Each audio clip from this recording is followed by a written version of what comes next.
पालघर मतदारसंघ, पालघर मतदारसंघात नेमकं काय होईल ते सांगते माझी सहकारी वैष्णवी।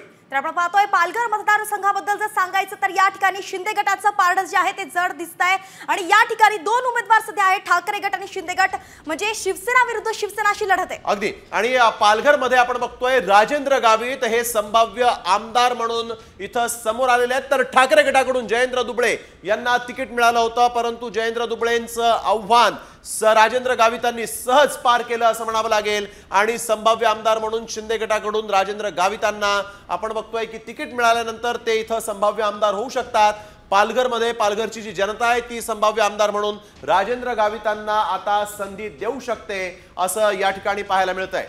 आपण पाहतोय नेमकं यांची कारणं काय आहेत, राजेंद्र गावित यांना मतदारांनी का कौल दिलाय हे याची कारणं आपण जाणून घेऊयात आमचे प्रतिनिधी रुपेश पाटील यांच्याकडून। रुपेश, आपण पाहतोय की शिंदे गटाचे राजेंद्र गावित पालघर मध्ये विजयी होताना दिसतात, काय याची कारणं आहेत?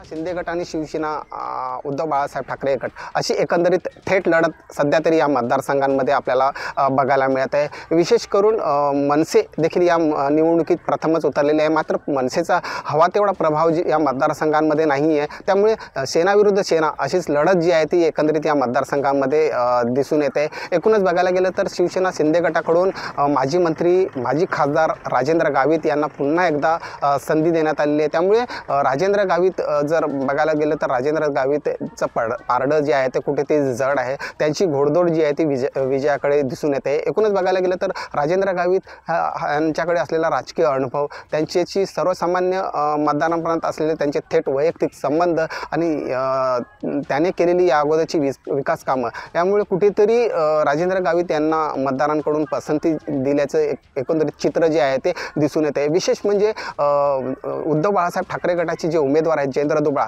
हे राजेंद्र गावित त्यांचे सख्खे साडू आहेत, म्हणजे सेना विरुद्ध सेना अशी जरी लढत असली तरी सख्खे साडू एकमेकांच्या विरोधात जे आहे ते निवडणुकीमध्ये आहेत। शिवसेना उद्धव बाळासाहेब ठाकरे गटाची या मतदारसंघामध्येही पकड बऱ्यापैकी आहे, मात्र एकंदरीत जो उमेदवार दिला आहे जयेंद्र दुबळा हे नवीन उमेदवार आणि नवीन चेहरा, तरुण चेहरा असल्यामुळे मतदार याच्याकडे किती आकर्षिले जातं हे बघणं तितकंच महत्त्वाचं आहे।